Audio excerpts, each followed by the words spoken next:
মনোবিজ্ঞানে একটা কথা আছে, সিলেক্টিভ রিসেপটিভিটি বা ইচ্ছাকৃত বধিরতা। অর্থাৎ যে মানুষটা জেনে বুঝেই আপনার কথা শুনতে চায় না, তাকে আপনি হাজার যুক্তি দিয়েও বোঝাতে পারবেন না। তাই বৃথা তর্কে না গিয়ে সরে আসার এই মনস্তত্ত্ব নিয়ে শুনুন বধিরতার ভান। কবিতাটি শুরু করার আগে ছোট্ট একটি অনুরোধ, আমার এই ভাবনাগুলো যদি আপনাদের মন ছুঁয়ে যায়, তবে এমন আরও কবিতা শুনতে আমার ইউটিউব চ্যানেলটি সাবস্ক্রাইব করতে পারেন আর ফলো করতে পারেন ফেসবুক আর ইনস্টাগ্রামেও। আপনাদের ভালোবাসাই আমার এগিয়ে চলার পাথেও। চলুন এবার ফেরা যাক আজকের কবিতায়। বধিরতার ভান।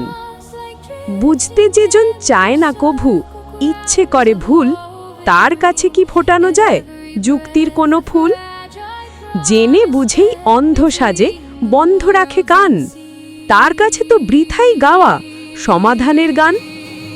গানের সুরে বধির জনে ডাটলে কি সে শোনে, মিথ্যে আশায় স্বপ্ন সেজে পাথর বুকে বনে। উল্টো করে রাখা পাত্রে ভরলে যতই জল, এক ফোঁটাও জমবে কি তাই, মিলবে কোনো ফল? ফলের আশায় বৃথায় কেন ক্ষয়ে ধৈর্যের দায়, যেজন কেবল নিজের জেদেই থাকতে শুধু চায়।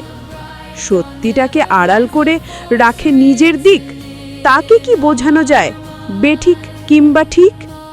ঠিক এই কারণেই নীরবতাই শ্রেষ্ঠ জবাবদার।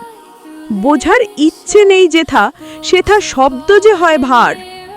ঘুমের ভানে চোখ বুঝলে কি ভাঙবে কখনো ঘোর, তার থেকে চুপটি থেকে রাখো নিজের জোর।